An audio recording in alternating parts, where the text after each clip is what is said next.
Tenemos el gran honor de tener al doctor Gary Chapman con nosotros, escritor, conferencista y consultor familiar del libro Los 5 lenguajes del amor, que probablemente hayan escuchado. Lo tuvimos una conferencia en diciembre con nosotros el 2020 y ahora aquí lo tenemos con nosotros en el podcast por segunda vez. Les platico que la entrevista va a ser en inglés y espero que la puedan escuchar. Muchas gracias. It is an honor to have you with us, Dr. Gary Chapman, for the second time. We did a virtual conference back in December 2020, and Dr. Gary was one of our speakers. He's a best-selling author. You probably all know him from the 5 Love Languages series. And well, Gary, welcome back. Thank you. It is good to be back with you. Thank you, Gary, for being here with us. Ellie just shared your book with us, The 4 Seasons of Marriage, and it totally makes sense to me.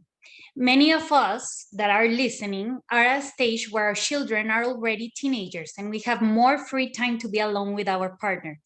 We have taken every course on child development, how to raise good kids, and well, in my case, I've forgotten to take care of my own marriage. I think I got lost in the way, and now I don't know how to find common ground. I feel that it is the beginning of a stage where we are going to spend more and more time together as partners. So can you guide us through the 4 seasons you talk about in your book? I use the seasons of weather to describe the quality of a marriage. A spring marriage is exciting. I mean, we're thrilled about being together and we're thrilled about processing life together. It's just an exciting stage of marriage. And then after spring comes summer. And summer is laid back. We've gotten some of the kinks worked out of the marriage. We solved some of our conflicts. We're relaxed now and feel like that we were in a good place in our marriage. But in following summer comes fall. Now, fall looks good on the outside. You know, here in North Carolina, where I live, the trees are all colors. It's absolutely beautiful. But in about 6 weeks, the leaves will fall off. And so in this kind of marriage, it looks good on the outside. Other people would say, oh, what a nice couple. But if something doesn't happen, the leaves are going to fall off and they're going to move into a winter marriage, which is cold and harsh and bitter. It's like we're hunkered down in the igloo and nobody's talking to each other. We're just there in the same house, but it's not a pleasant relationship.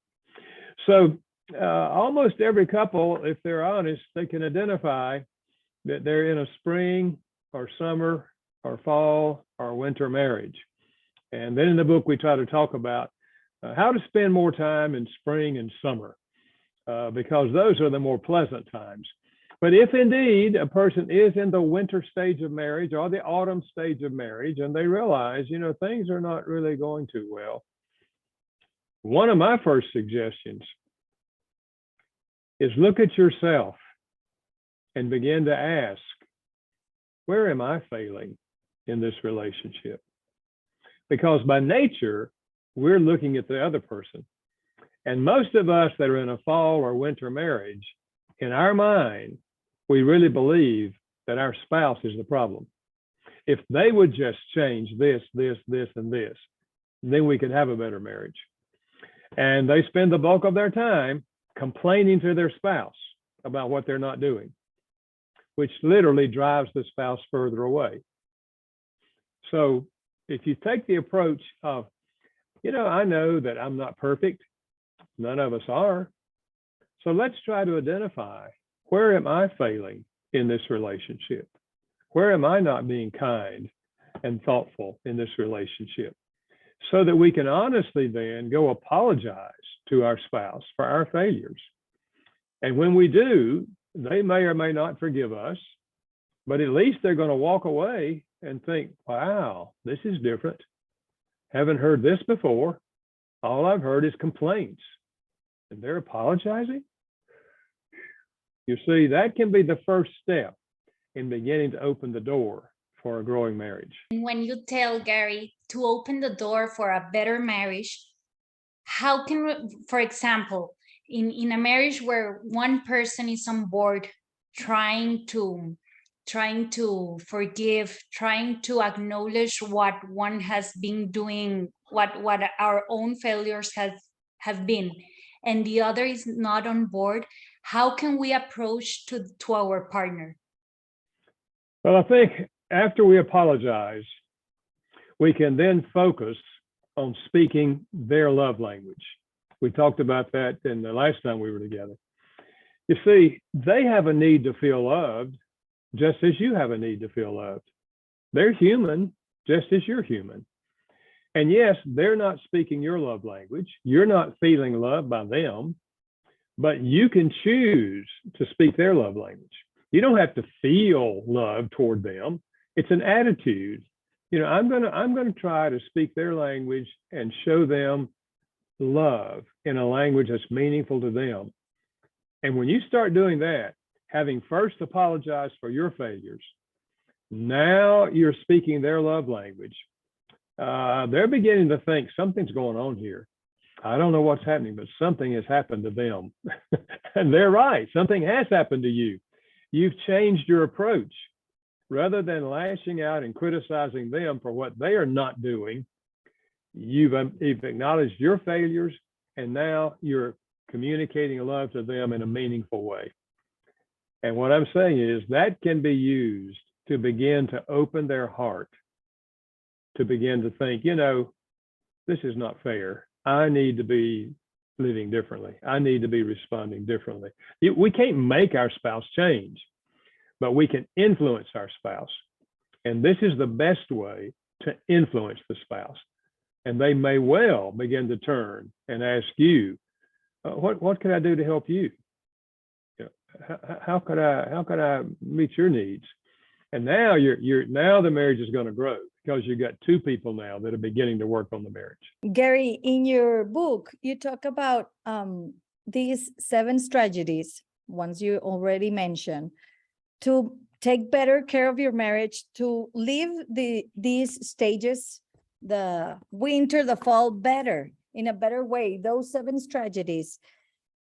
I think I read them and it makes sense, but I think it's also better said than done. It's work. I read one of your quotes about divorce, about how a lot of people file for inconceivable differences. And you said, I'm convinced there are no irreconcilable differences, only people who refuse to reconcile.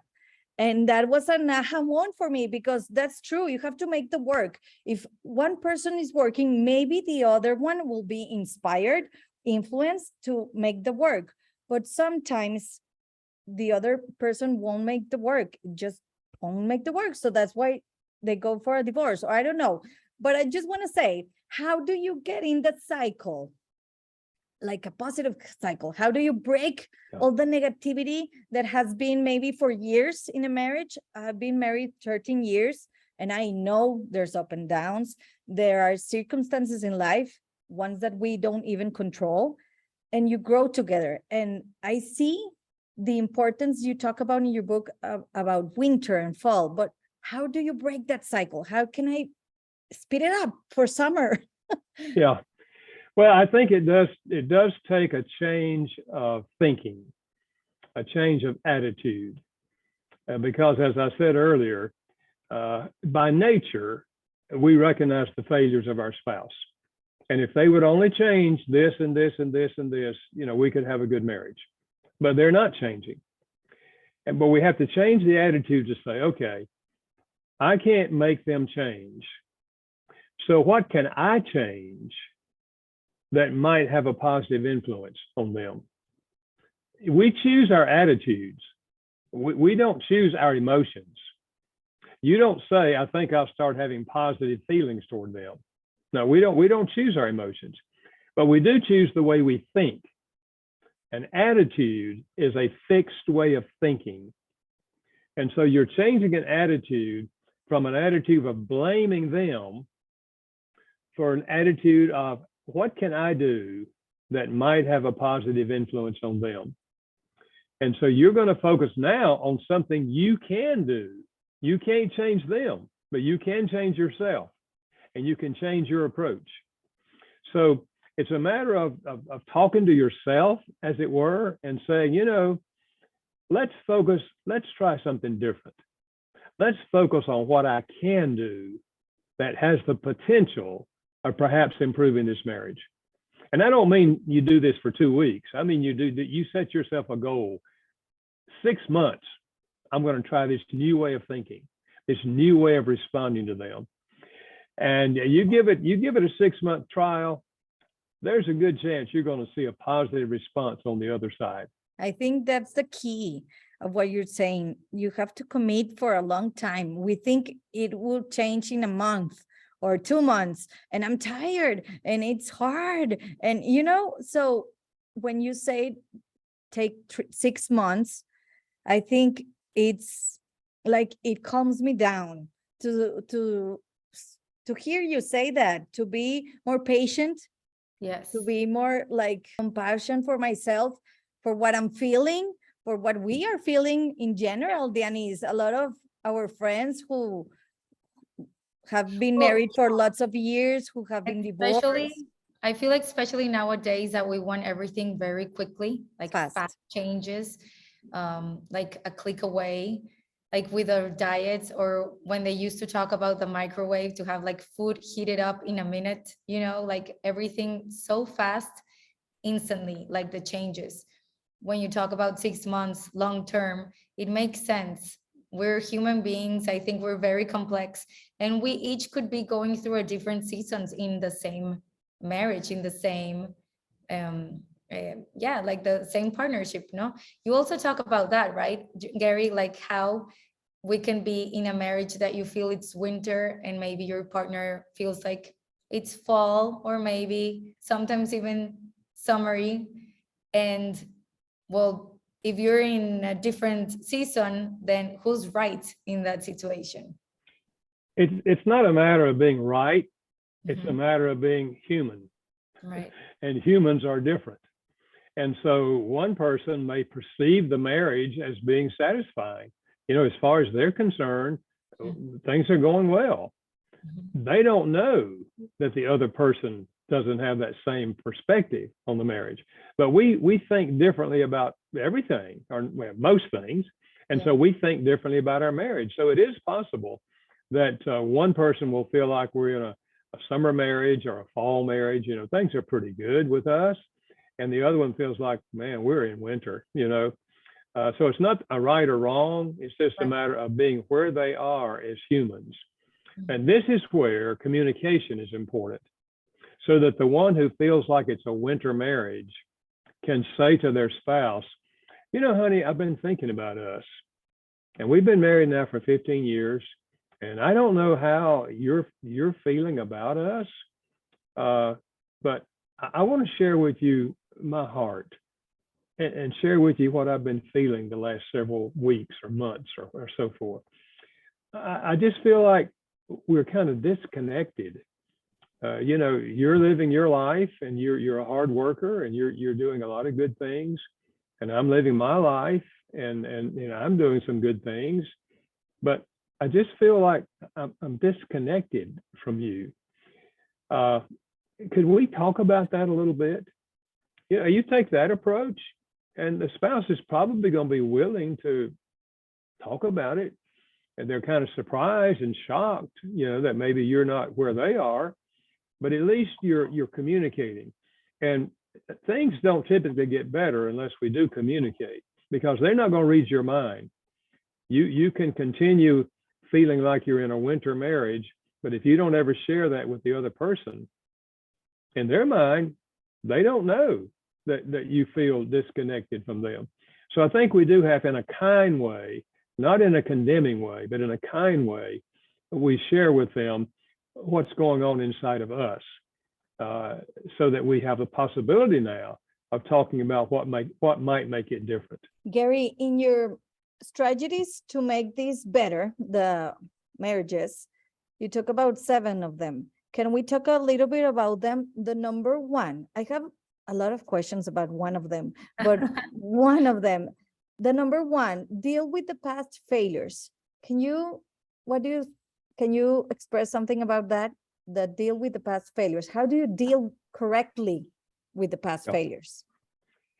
I think what happens in a marriage is we have a disagreement, we argue, we may say harsh things to each other, and then we just kind of walk away.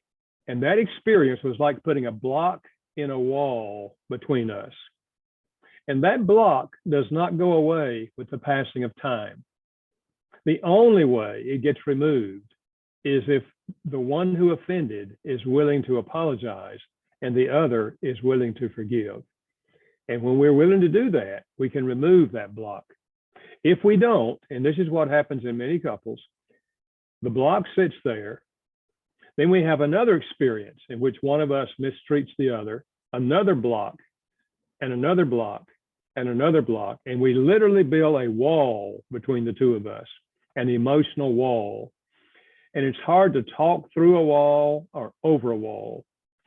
And this is when people begin to think we're not compatible, because all they're seeing now are all these blocks, all these differences, all these things that never got solved.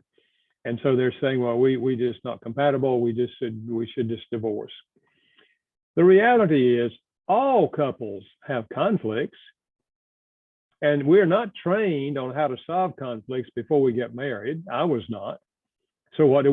We argue with each other. And in those arguments, we often say harsh things, mean things, and in angry ways. And so we're building a wall between the two of us. So I think when I say deal effectively with our failures, I'm saying you don't have to be perfect to have a good marriage, but you do have to deal with your failures. That is, you have to remove the blocks that are there. And that step is you apologizing for your part of building that wall. Maybe, as one wife said, yeah, but what if he's really the problem? You know? And I said, okay, maybe he's 95% of the problem and you're only 5% of the problem. You deal with your 5% and the marriage is 5% better, okay? So it's a matter of you choosing to apologize for your part, hoping they will forgive you. Even if they don't, the marriage is better because you have dealt with your part. So to me, that's the starting place in trying to build a marriage and make it better. Yes, I agree. It's hard to recognize one's failures and to accept them and to forgive. And it's hard work, but if you make it conscious and you talk about it with honesty, I think you can build from there. Yes. Yes. Okay. And number 2, choose a winning attitude. Is it think positive? What do you say about that? Yeah, this is where I think when you're in a winter marriage, you can begin to feel like there's no hope. I've had many people in my office say there's no hope. And what they're looking at is all the failures of the past. And they just don't think that the other person's ever going to change. And so it's always going to be this way. Well, those emotions lead you to think in a negative way. You know, it's never going to be better. But listen, we're humans. Humans are always changing. We're either getting better or we're getting worse. We don't just stand still as an individual. We're getting better or we're getting worse in everything. So we can choose our attitude. So rather than choosing to think things will not get better, we start thinking, what might I do that would make things better in our marriage? Now we're beginning to look on the positive side. We're beginning to ask, what can I do? What can I do that might make things better in the relationship? And that's why a positive attitude is so important in rebuilding a marriage. As long as you're thinking every day, it's not going to get better, it's not going to get better, it's not going to get better, it won't get better. But if you change your attitude, you can't change their attitude. You can change your attitude. And you choose to think there is hope. I'm going to go for counseling. I'm going to read a book. I'm going to talk to someone that I think might be able to help me. on what I can do that might make this marriage better. Now, your attitude is leading you to take some positive steps that have the potential of making things better. So that's the importance of a positive attitude. Very important. So, Yes. okay, I already deal with my past failures, have a positive attitude.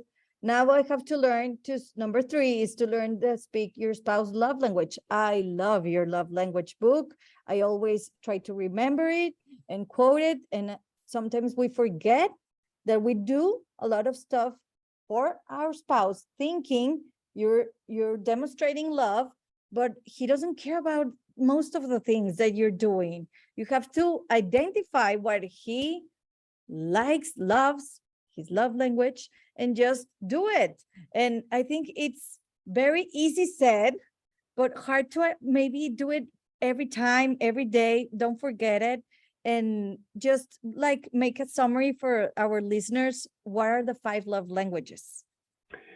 Yeah, I think almost everyone agrees that one of our deepest emotional needs as humans is the need to feel loved. And if you're married, the person you would most like to love you is your spouse. If you feel loved by your spouse, life is beautiful. You can work through your conflicts if you feel loved by your spouse. But if you don't feel loved by your spouse, then life begins to look dark and you begin to feel like this is not working. Well, again, you want to focus on loving your spouse in a way that's meaningful to them. And out of the 5 love languages, they will have one of these that speaks more deeply to them emotionally than the other 4. And the love languages are, and these are in no particular order, words of affirmation. You look nice in that outfit. I really appreciate what you did. You know, one of the things I like about you is just using words to affirm them. And one lady said, well, Gary, I'd like to do that, but I honestly can't think of anything good to say about my husband. And I said, well, does he ever take a shower? And she said, well, yes. And I said, how often? She said, well, every day. I said, if I were you, I'd start there. Honey, I appreciate you taking a shower. I told her, I said, there are men who don't, you know. Yeah. I've never met a man or a woman that you could not find something good to say about them. So words of affirmation, then acts of service, doing something for them that you know they would like for you to do. That might be cooking meals, washing dishes, vacuuming floors, washing the car, walking the dog, changing the baby's diaper. Ooh, that's a big act of service if you have a baby. Anything. There's an old saying that says, actions speak louder than words. If this is their love language, actions will speak louder than words. And so you find out what are the things that are meaningful to them, what you can do for them that they really appreciate, and you do those things, and they begin to feel loved. And then there's gifts. It's universal to give gifts as an expression of love. The gift says, they were thinking about me. Look what they got from me. And the gift doesn't have to be expensive. We've always said it's the thought that counts, but not the thought left in your head. It's the gift that came out of the thought in your head. You know, if the person likes flowers, then a flower out of the yard. Just pick one out of the yard and bring it in and give it to the wife. If it's a husband, she likes flowers. You know, it can be anything. It just says, I was thinking about you when I was at the store and I got your favorite candy bar. Oh, that is so nice. Thank you. Yeah, so gifts. And then there's quality time, by which I mean you give them your undivided attention. I do not mean sitting on the couch watching television. Someone else has your attention. I'm talking about sitting down with the TV off, the computer down. We're not answering our phone. We're not looking at our text messages. We're giving each other our full attention. It's not always sitting around talking. It can be taking a walk down the road and talk, or going out to eat, assuming that you talk. And it doesn't always have to be talking. Quality time could be doing something with your spouse that you know they enjoy doing, and they love to do it with you. It could be planting a little flower garden in the front yard. It could be going to a sporting event together. If they like sports, maybe you're not into it that much, but you're going to go be with them and give your full attention to them, as you watch a game, or maybe going to the symphony and doing the same thing. So quality time, and then physical touch. We've long known the emotional power of physical touch. That's why we pick up babies, hold them, kiss them, and cuddle them. And long before the baby understands the meaning of the word love, the baby feels love. Now in marriage, this is such things as holding hands, kissing, embracing, the whole sexual part of marriage, arm around the shoulder, driving down the road, you put your hand on their leg, sitting around the house and they walk by and you trip them. Don't do that. Don't trip your spouse. No. But physical touch. Yes. So every one of us, husbands and wives, have what I call a primary love language. One of the 5 will speak more deeply to them than the other 4. So learn your spouse's language. Choose to speak it on a regular basis. You still can sprinkle in the other 4 for extra credit, but you're going to focus on speaking their primary language. And when you do, you will begin to see a change in their behavior toward you, because you are meeting one of their deepest emotional needs when you communicate love to them in their love language. 4 is develop the awesome power of empathic listening. Yes. Okay. What is empathic listening? Empathetic listening is trying to put yourself in the shoes of your spouse. Yes. And see the world through their eyes. You see, by nature, we see the world through our own eyes. So if our spouse is sharing their thoughts and their feelings, and we see it differently, and we can't understand why would you feel that way, or why would you think that, and we kind of shoot back and say, well, you shouldn't feel that way. Well, we don't get anywhere in a relationship when we tell the spouse you shouldn't feel that way, or you shouldn't think that. It's like we know what's right. No. Empathetic listening is trying to look at the world through their eyes. As they are telling you something, you're asking yourself, okay, now let me understand what they're saying. And you can ask them questions.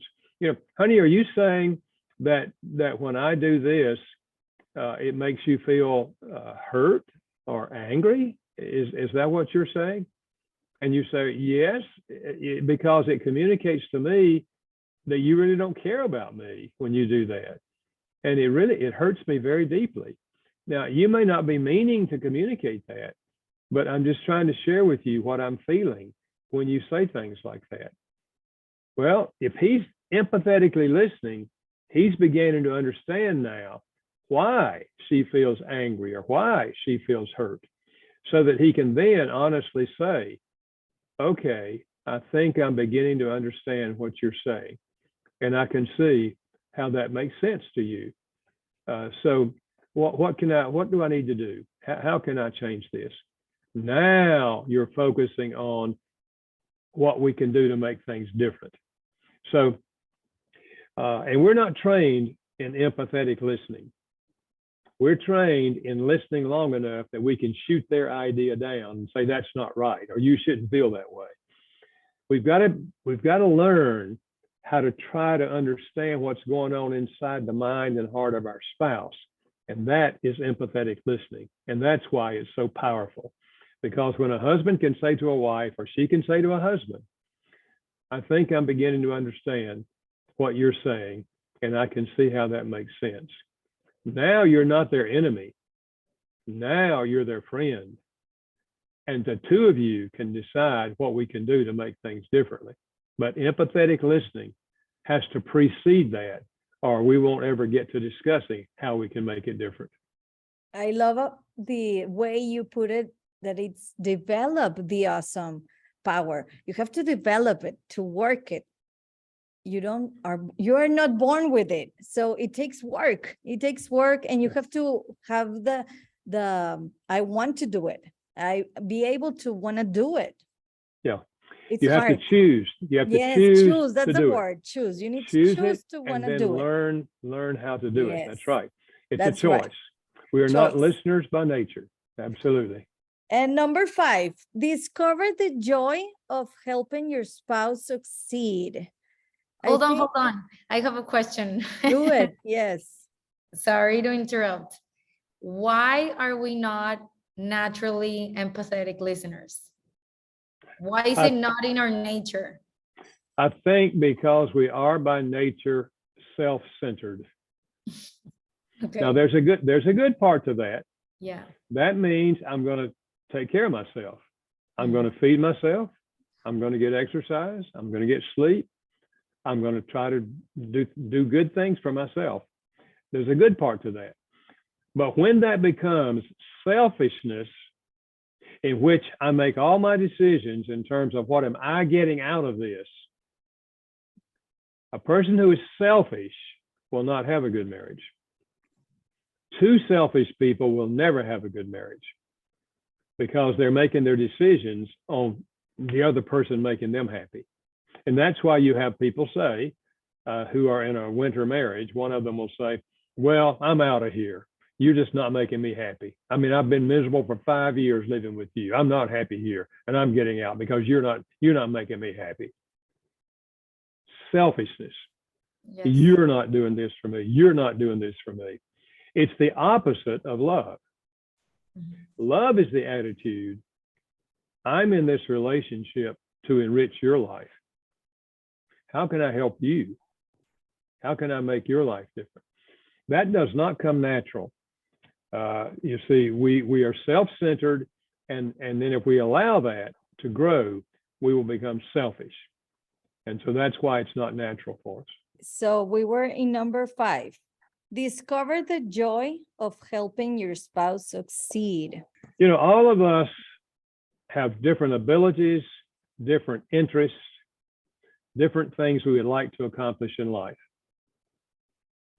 If you, as a husband or a wife, make the decision that you're going to do everything you can to help your spouse succeed in whatever goals they have in life, you're doing the most powerful thing you can do to enrich their lives. And if you understand this concept, we are here to serve others. It's essentially love. I'm in this relationship to help you become the person that you want to become. There's great satisfaction in that. And I've talked to many husbands and wives through the years. A wife may say, you know, well, my wife has this attitude. She says, you know, I am so thrilled to be a part of what you are doing in the world. She's talking to me, you know, what you are doing in the world, because she knows she's been a part of that. You know, she edits all of my books before I send them to the publisher. That's a huge service to me, you know. And she's encouraging when I leave the home to go speak for a couple of days. She's encouraging. She's not saying, you know, I just wish you wouldn't be going so much. You know, she's encouraging me in what I do because she realizes that we're in this together. It's us. If I succeed, she succeeds. She feels a lot of satisfaction in that, and I feel satisfaction in encouraging, helping her. She's a singer. She loves to sing, and she loves to speak to ladies and work with ladies. And I encourage her to do that. And when our kids were little and still at home, you know, I would keep the kids at night. I say, honey, you go speak to those ladies, or you go be involved in it. I'll take care of the kids tonight. See, I'm helping her succeed in something that's important in her life. And really, that's what a healthy marriage is all about. We're on the same team, and we want to help each other succeed. If we do, we're both successful. You know, we both have a sense of satisfaction in what we're doing, but we also have a satisfaction in how we're helping the other person succeed in their lives. I think this is one of my favorites. Like, I think that's, I don't know, maybe because it's probably close to my love language, I think, but like helping the other one succeed, I think that's beautiful. And going in the journey together for both parts to succeed on whatever it is, like their passions, their hobbies, their dreams, or their, how do you say it, como vocación, like your vocation in life. Yeah, I think that's right. beautiful. You know, my wife loves the symphony. Mhm. I never went to a symphony before I got married. I didn't, you know, I just I wasn't interested. But I started going to the symphony because she wanted me to go with her. And that's when I learned what an oboe is. That's what I began to learn. And I'm sure I still don't appreciate it as much as she appreciates it, because she has more knowledge of music than I do. But I love going with her because she wants me to be there, you know, and to enjoy that with her. So when a husband and wife understands this, and they begin to do what they can to encourage the other person and help them with whatever it is that they're trying to accomplish, life's deepest satisfactions are found in serving, not in receiving. Number 6, maximize your differences. How do you maximize the differences? Well, let's face it, husbands and wives, any husband, any wife, are going to be very different in different ways. For example, my wife is a good cook. I can't cook at all. That's a huge difference.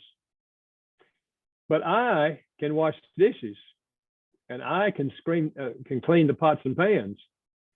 So she cooks, and I take care of everything after the meal's over. I clean the whole thing up. We're maximizing our differences. You see, if she had to cook and wash the dishes, that may be overwhelming to her, because she spent 2 hours getting dinner ready, and then she's got to spend another hour cleaning up. But because we're maximizing our differences, I'm doing something that I can do and I really enjoy doing. I love cleaning things up. It's a good feeling to start with messy and end it up nice, you know. So this is true in every area of life. One of you is more likely better at keeping financial records, paying the bills every month, you know, and all that sort of thing, better than the other. So fine, you take that responsibility of, you know, balancing the checkbook each month and paying the bills each month. And maybe they're better at some other aspect. So we look at our differences, what are our strong points and our weak points, and then we talk about, okay, how can we make the most of this as a team? Because we're a team, and we both are going to win. We want to both win. Well, we're more likely to win if we maximize our differences, make the most of those differences, and learn how to work together as a team. You see, you take any sport, people on that team play different positions. They don't all play the same position. They play different positions, but they work together as a team to become winners. And I think that's what marriages do. We work together as a team, using our strengths to help each other. We're a team. We need to remember that. We're not enemies. We want to be a team of friends. We're in the That's right. same team. Yes, we sometimes forget, Denise. Yes, Yeah. we always forget. Yes. So number 7, the last one, implement the power of positive influence. In a sense, we've been talking about this the whole time. I said earlier, we cannot make our spouse change, but we can influence our spouse by the way we implement the kind of things we've been talking about, by apologizing for our own failures, by forgiving them when they apologize to us, by speaking their love language, all of these things we've been talking about. It is the power of influencing our spouse. I'll give you one example. I could give many examples of this.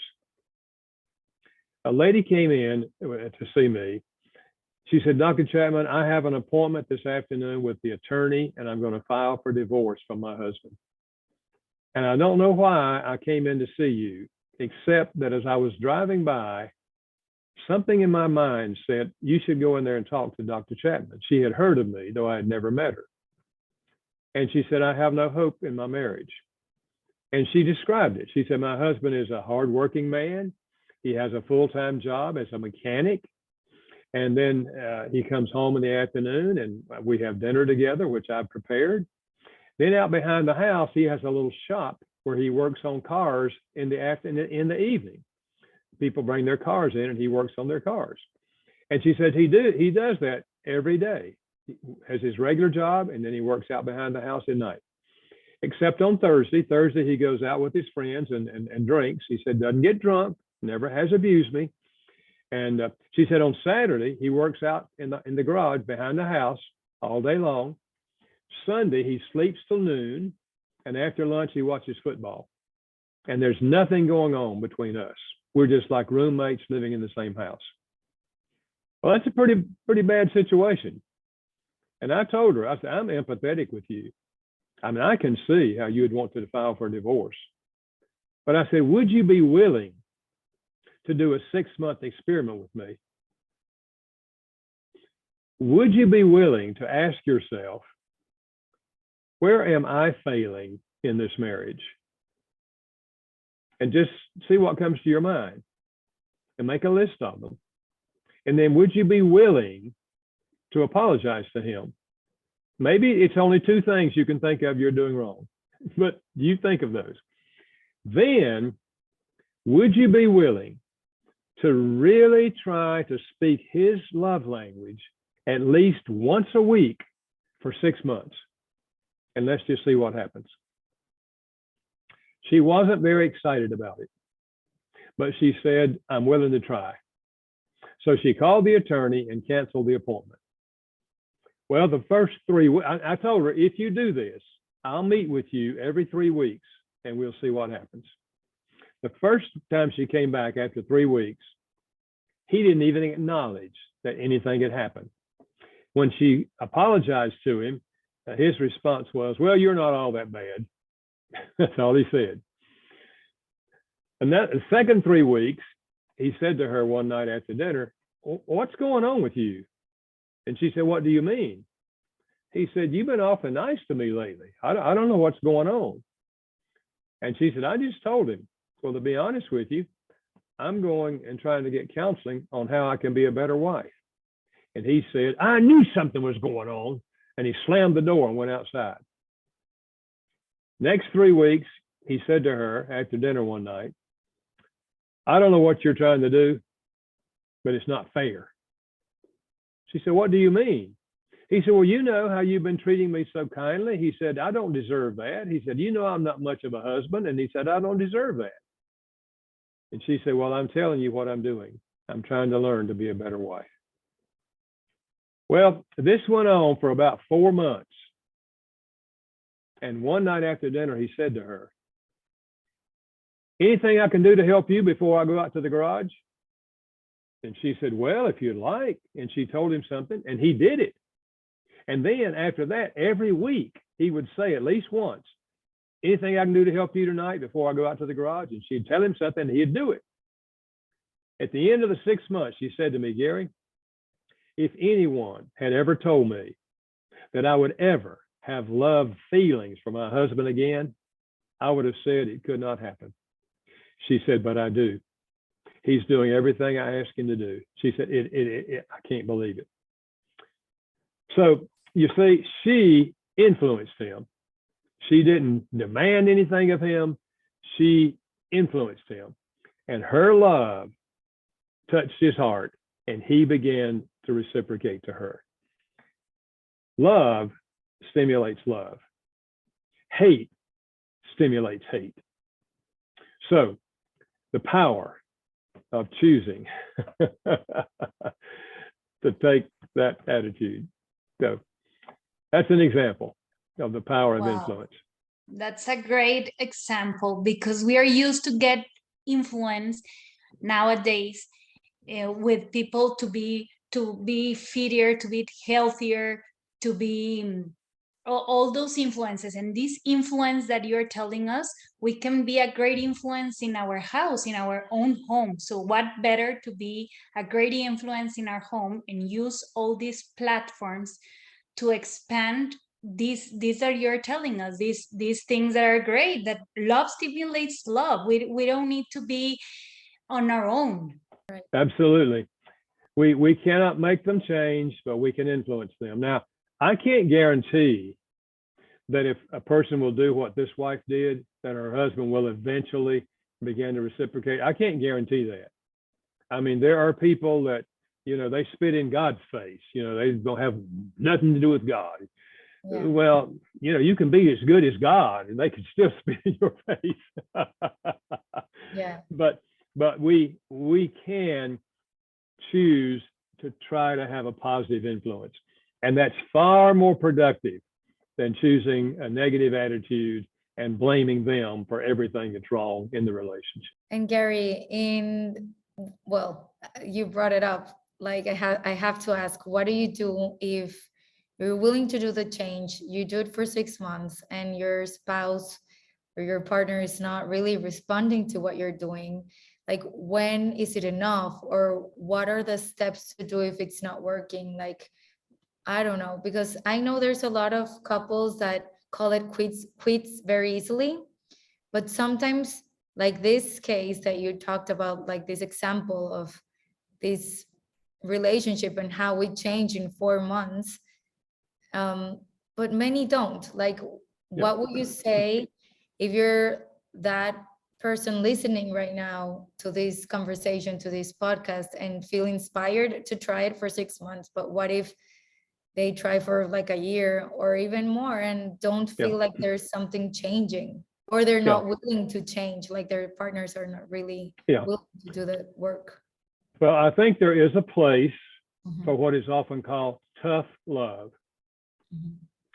If they're not responding at all after you have taken the approach we've talked about, there's a place to say, honey, I don't know how you think about, how you feel about us, but I feel like that I have really tried to love you, to be the wife that I feel like you deserve.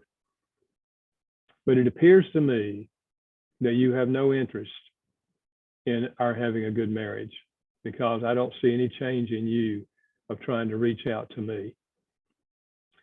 So I would like to first of all ask if you would be willing to go for counseling with me. If you will, I'm willing to go for counseling. And maybe he will. But if he says, no, I'm not going for counseling, and there's a place to say, well, I love you too much to sit here and do nothing. So I'm going to move in with my mother, or whatever you choose to do. I'm not abandoning you.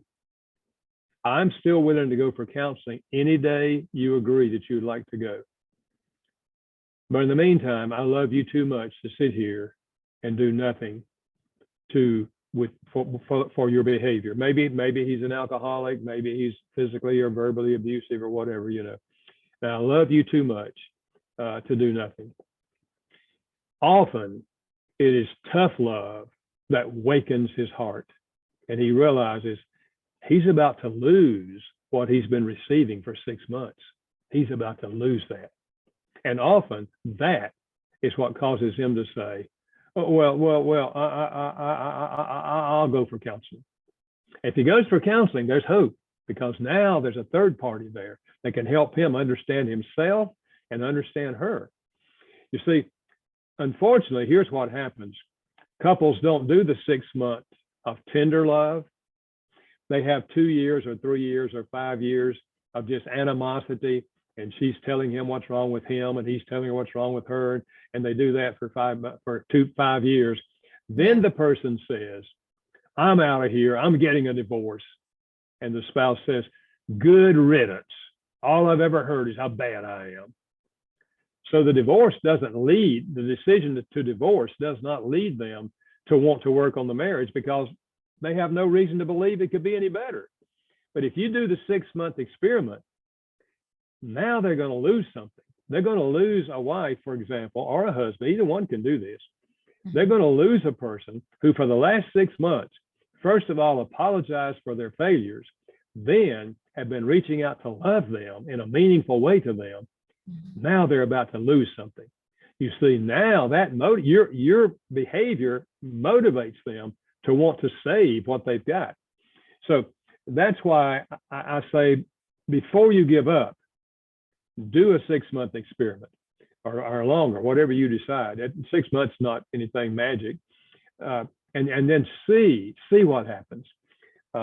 So yeah, there are marriages that will not be saved. There are marriages where the spouse will not respond, and you can't make someone respond. And that's when you do tough love. Yes. After you've done a season of tender love over a period of time.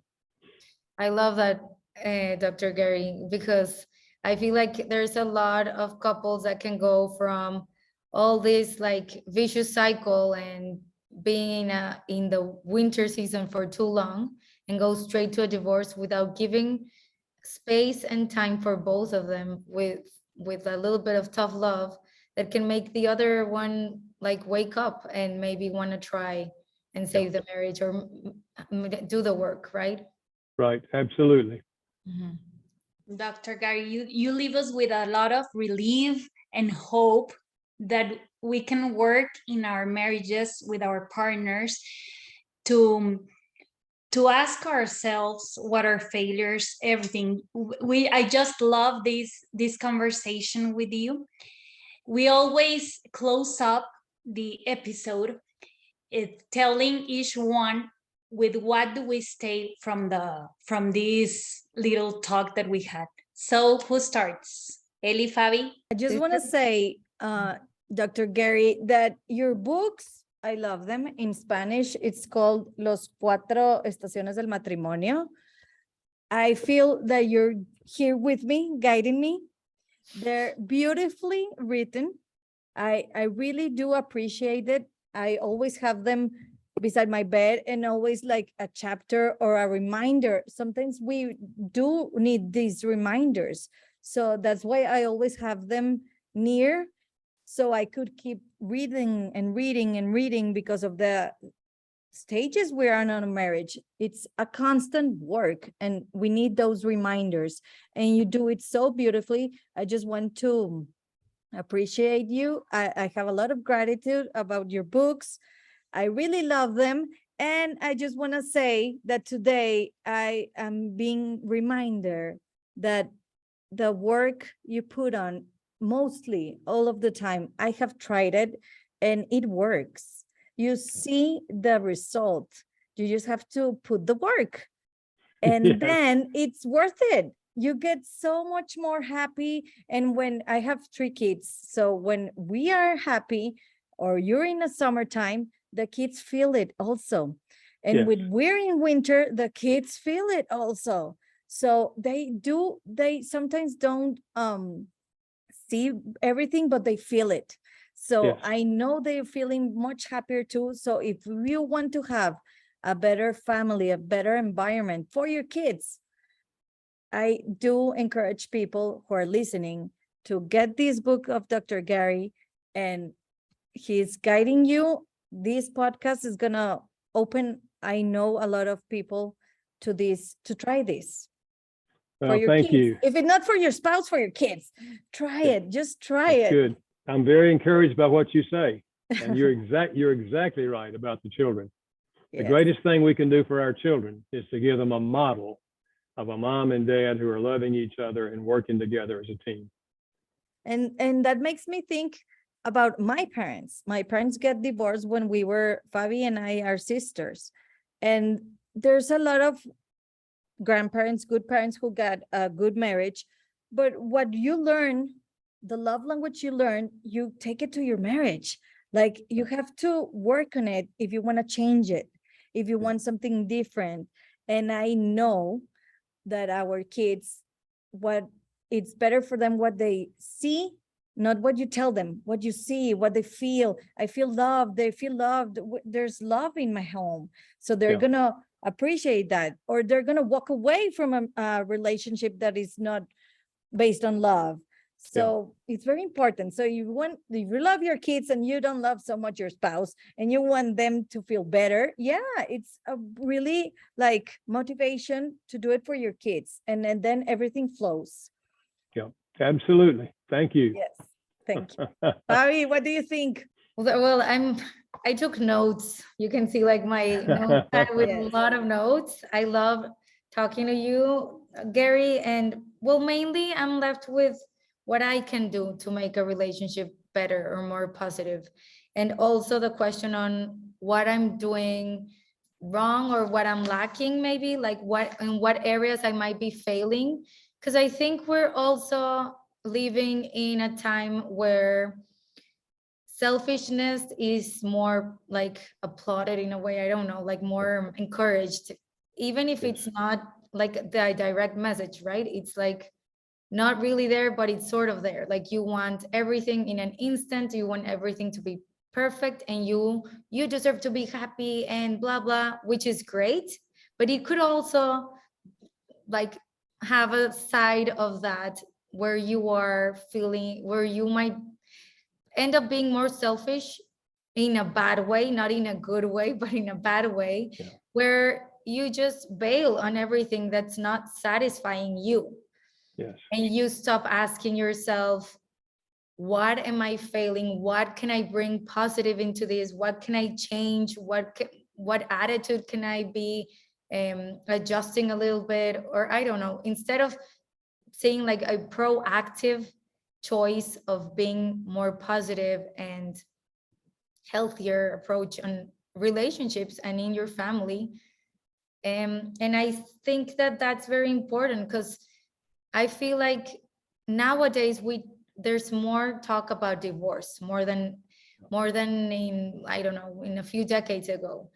And it's good in a way because there's great books that talk about healthier divorce and a healthier co-parenting and everything, but also to bring in this conversation, to look for that space on trying to change for 6 months, trying to do an influence in your partner for 6 months, or at least try the tough love as well. Like not just bail on it and call it quits very easily. Like that, I think it's like a star in my notebook.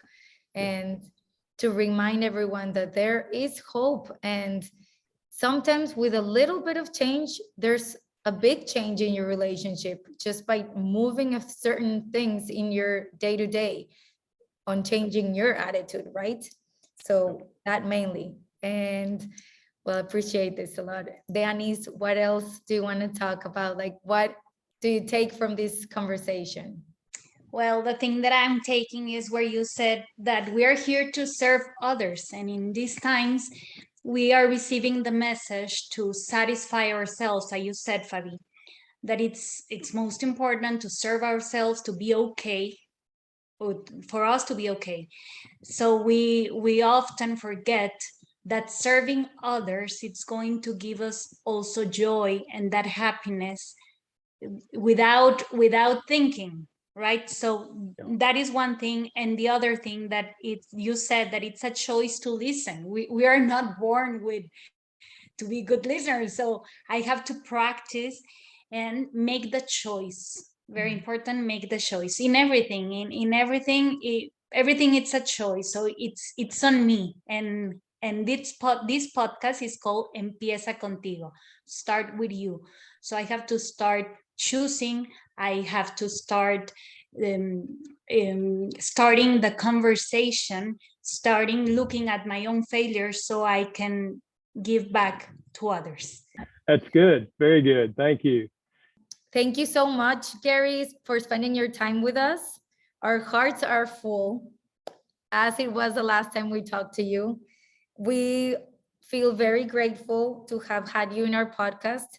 And I also want to take this time and space to appreciate your wife for supporting you in this career, because you have brought a lot of people, a lot of like guidance and beautiful books that can accompany us through our journey in life. And I think, well, you and your wife have helped a lot of people in this journey, parents, couples, and everything. So thank you so much. Well, thank you. And I will pass that along to my wife. Thank you. Acompáñanos cada semana con un nuevo tema. Comparte con tus amigos, con tu familia.